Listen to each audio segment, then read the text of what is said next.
Hello everyone, welcome back to my YouTube channel. आज की class के अंदर अपन 9 अक्टूबर को जो फूल पत्ती वाली क्लास करवाई गई है तो उसका हैंड रिटन नोट्स के रूप में रिवीजन करेंगे। तो ये क्लास है वो आपके लिए वेरी इंपॉर्टेंट होने वाली है। इस क्लास के अंदर आपका टाइम भी बच जाएगा और जो सर के द्वारा कंटेंट करवाया गया है उस पूरे कंटेंट का रिवीजन भी हो जाएगा। तो चलो अब आज की क्लास की शुरुआत करते हैं क्वेश्चन नंबर 1 से। मध्य क्षेत्रीय परिषद की 24वीं बैठक है, इसका आयोजन कहाँ पे किया गया है? तो उत्तराखंड के अंदर।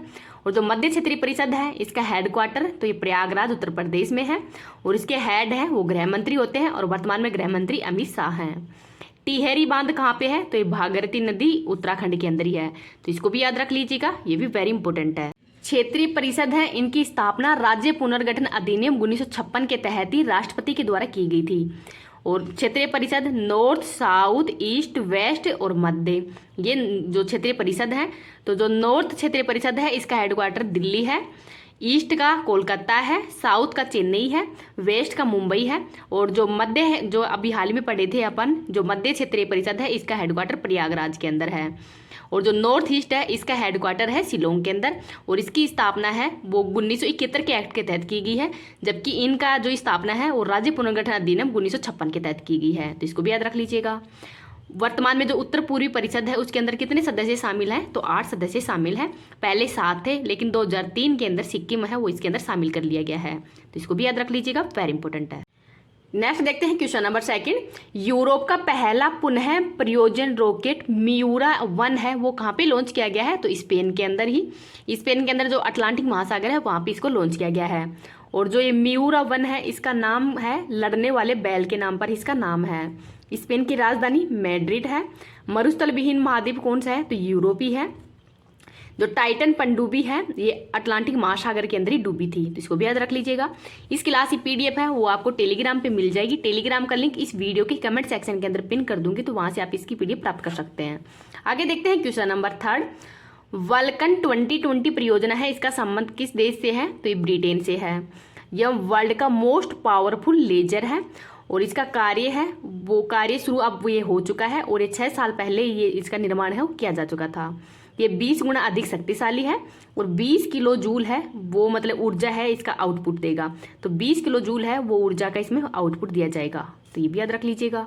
आगे देखते हैं लीगो इंडिया है, ये कहाँ पे लॉन्च किया गया है? तो हिगोली महाराष्ट्र के अंदर। आदित्य L1 तो इसको PSLV C57 के द्वारा ही जो C57 रॉकेट है इसके द्वारा ही लॉन्च किया गया था 2 सितंबर को।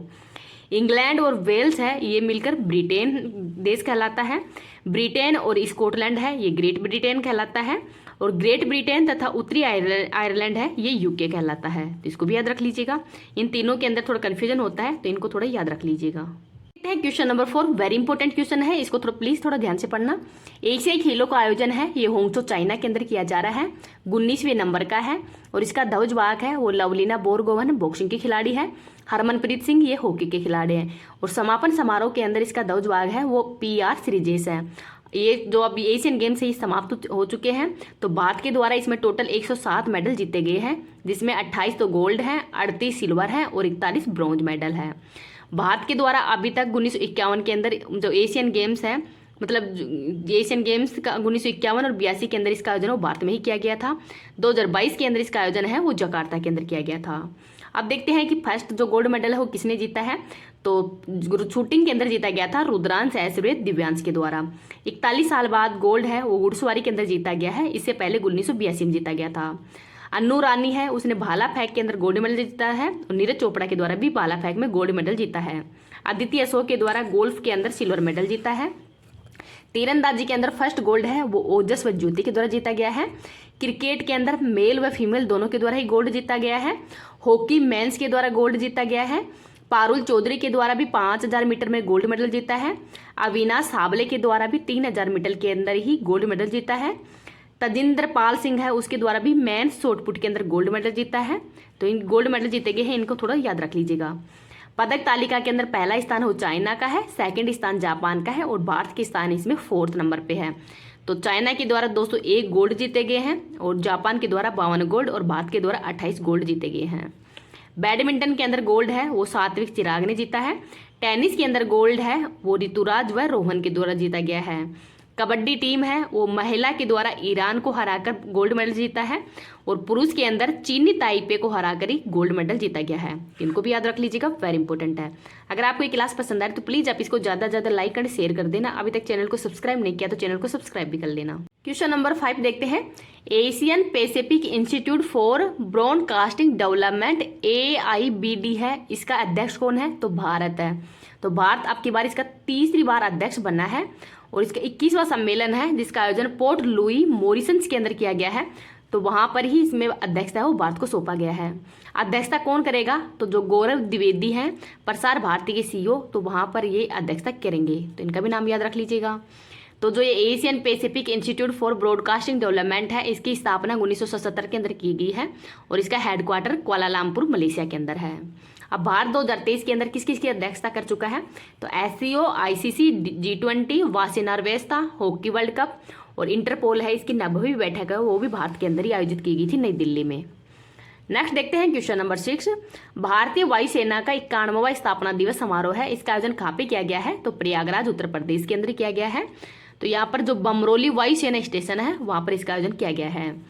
वायुसेना का स्थापना दिवस है वो 8 अक्टूबर 1932 को इसकी स्थापना की गई है। सॉरी, वायुसेना जो परेड है इसकी हेड कौन है? तो सालिचा धामी है। ध्येय वाक्य क्या है? तो नभ स्पर्शम दीप्तम है, अर्थात आकाश को गौरव के साथ छूना, ये इसका ध्येय वाक्य है। वायुसेना के वर्तमान में हेड कौन है? तो VR चौधरी हैं, इनका नाम भी याद रख लीजिएगा। आगे देखते हैं क्वेश्चन नंबर 7। रिलायंस के जियो मार्ट का ब्रांड एम्बेसडर किसको बनाया है? तो MS धोनी को। ICC वर्ल्ड कप का वैश्विक राजदूत सचिन तेंदुलकर को बनाया गया है। ICC वर्ल्ड कप का ब्रांड एम्बेसडर शाहरुख खान को बनाया है। BPCL का श्योर फॉर प्योर है, इसका ब्रांड एम्बेसडर राहुल द्रविड़ को बनाया है। इन्फोसिस के अंदर ही मेल के अंदर ब्रांड एम्बेसडर राफेल नडाल को बनाया है और फीमेल के अंदर ईगा स्वेटेक को बनाया है। पेप्सी को ब्रांड एम्बेसडर है वो रणवीर सिंह को बनाया है, तो इनका नाम भी याद रख लीजिएगा। आगे देखते हैं क्वेश्चन नंबर 8। मुख्यमंत्री लोक सेवक आरोग्य योजना है, ये किस राज्य के द्वारा शुरू की गई है? तो असम के द्वारा शुरू की गई है और असम के वर्तमान में CM है हेमंत बिस्वा के द्वारा। इसका उद्देश्य क्या है? तो जो कर्मचारी व पेंशन भोगी हैं, इनके आश्रित जो भी परिवार होते हैं, इनके आश्रित जो भी परिवार है उनको ऑनलाइन चिकित्सा बिल प्रतिपूर्ति दी जाएगी व मनपसंद हॉस्पिटल के अंदर वो अपना मतलब इलाज करवा सकते हैं। कैशलेस मेडिसिन क्लेम भी प्राप्त होगा और ये निर्धारित समय सीमा के अंदर उनको पैसा है वो मिल जाएगा। तो यही इस योजना का उद्देश्य है। असम से अलग होकर नागालैंड है वो 1963 में राज्य बना है। मेघालय, त्रिपुरा व मणिपुर 1972 में राज्य बने थे और मिजोरम अरुणाचल प्रदेश है 1987 में बने हैं, तो इनका नाम भी याद रख लीजिएगा। आगे देखते हैं क्वेश्चन नंबर 9। तट सौर मंदिर या महाबलीपुरम का सौर मंदिर है, ये कहाँ पे है? तमिलनाडु के अंदर है और यहाँ पर भारत का पहला हरित ऊर्जा पुरातात्विक स्थल है वो बनाया जा रहा है। तो तट सौर मंदिर है ये महादेव व विष्णु भगवान से समर्पित है। आगे देखते हैं भारत का पहला 24x7 सौर ऊर्जा संचालित गाँव कौन सा है? तो मोढेरा गुजरात है। भारत की पहली सौर ऊर्जा सिटी सांची मध्य प्रदेश है। कोणार्क का सूर्य मंदिर उड़ीसा के अंदर है। आगे देखते हैं क्वेश्चन नंबर 10। फिलिस्तीन के आतंकी संगठन हमास ने ऑपरेशन अल अक्सा फ्लड है वो किसके विरुद्ध प्रारंभ किया गया है? तो इजराइल के विरुद्ध। नेक्स्ट देखते हैं क्वेश्चन नंबर 11। 1600 व्यक्तियों द्वारा ही बोली जाने वाली पश्चिम बंगाल की टोटो भाषा है वो विलुप्ति के कगार पर है वर्तमान में, तो इसको भी याद रख लीजिएगा, वेरी इंपॉर्टेंट है। अब भारतीय संविधान देख लेते हैं कि भारतीय संविधान के अंदर कितने भाग हैं और कौन से भाग के अंदर किसका उल्लेख किया गया है, कौन कौन से अनुच्छेद हैं। तो संविधान का भाग नंबर 1 ये संघ व उसके राज्य क्षेत्र से संबंधित है और इसके अंदर अनुच्छेद आते हैं 1 से लेकर 4 तक। भाग नंबर 2 नागरिकता से संबंधित है और अनुच्छेद है 5 से लेकर 11 तक। भाग नंबर 3 के अंदर मूल अधिकार और मूल अधिकारों के अंतर्गत अनुच्छेद है 12 से लेकर 35 तक। भाग नंबर 4 में राज्य के जो नीति निर्देशक तत्वों से संबंधित है और अनुच्छेद आते हैं 36 से लेकर 51 तक। और भाग नंबर 4 कैक के अंदर मूल कर्तव्य से संबंधित है और अनुच्छेद है 51 क, तो 51 क मूल कर्तव्य से संबंधित है। भाग 5 ये संघ राज्य संबंधित है और अनुच्छेद आते हैं 52 से लेके 151 तक। तो अध्याय नंबर 1 के अंदर कार्यपालिका और कार्यपालिका के अंदर अनुच्छेद आते हैं 52 से लेके 78 तक। संसद, तो संसद में है 79 से लेकर 122 तक। अध्याय नंबर 3 राष्ट्रपति की विधायी शक्तियां, तो अनुच्छेद है 123। अध्याय 4 के अंदर ही संघ की न्यायपालिका से संबंधित है और अनुच्छेद है 124 से लेकर 147 तक। अध्याय 5 के अंदर ही भारत का नियंत्रक एंड महालेखा परीक्षक है और इसके अंदर अनुच्छेद है 148 से लेकर 151 तक। तो इम्पोर्टेंट है ये अध्याय, ये इनको भी देख लेना। अब भाग नंबर 6 राज्यों से संबंधित है और अनुच्छेद है 152 से लेकर 237 तक। तो साधारण अध्याय नंबर 1 में साधारण तो 152, कार्यपालिका से संबंधित तो 153 से लेकर 167 तक है। राज्य का विधानमंडल तो राज्य का विधानमंडल है अनुच्छेद 168 से लेकर 212 तक। राज्यपाल की जो विधायी शक्ति है वो अनुच्छेद नंबर 213 के अंतर्गत है, इसके अंतर्गत ही वो अध्यादेश जारी करता है। राज्यों के उच्च न्यायालय तो ये अनुच्छेद 214 से लेकर 232 तक है। अधीनस्थ न्यायालय तो अधीनस्थ न्यायालय का उल्लेख है 233 से लेकर 237 तक है। अब देखते हैं भाग नंबर 7। तो भाग नंबर 7 है, ये पहली अनुसूची के भाग है के राज्य थे जो कि 7वें संविधान संशोधन के द्वारा इनको निश्चित कर दिया गया, इनको हटा दिया गया है और ये अनुच्छेद आता है 238, इसको हटा दिया गया है। आगे देखते हैं भाग नंबर 8 है, ये संघ राज्य क्षेत्र से संबंधित है और इसके अंदर अनुच्छेद है 239 से 242 तक।